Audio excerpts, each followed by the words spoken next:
So this evening we begin our series on the book of Hebrews, and I hope that over the next 18 or 19 weeks, whilst all things around us will be changing, we can find some surety and steadfastness in focusing on Jesus through this somewhat unusual book.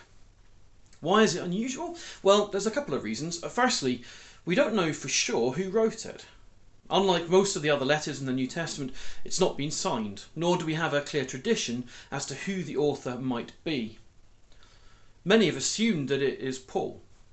Some of you may be aware of A.W. Pink, an English theologian who spent much of his life in America, but I learned this week he spent the last 12 years of his life actually in Stornoway. He firmly believed that Paul wrote Hebrews, but the root of his surety was via the slightly eccentric idea of Hebraic numerology. He decided that if Paul wrote Hebrews, it would be his 14th letter in the New Testament, and 14 combines the number 2 for witness and the number 7 for perfection, and thus perfect witness. There are, though, a number of other equally plausible possible authors. Some think that it might be Barnabas, others Luke or Apollos. Some think it might be Clement, who's mentioned in Philippians. Some have even suggested that it might be Priscilla, although the evidence on all of these is somewhat lacking. More honestly, perhaps, we should echo the words of the early church father Origen, who said that whoever wrote that epistle, surely only God knows.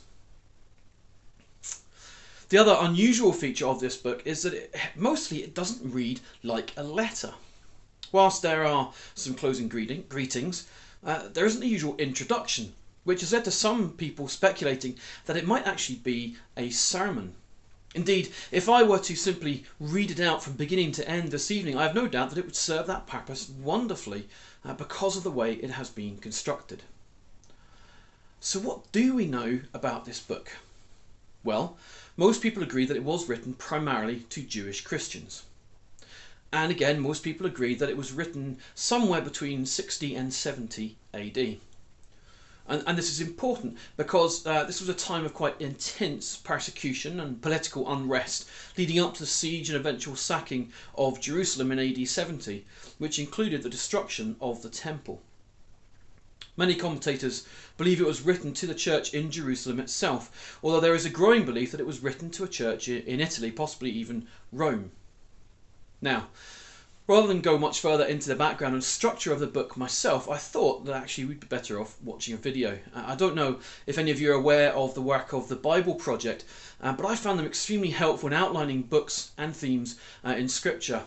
More importantly, they do it better than I would, and they do it in a short amount of time. So let's now watch them explain to us the structure of the book of Hebrews.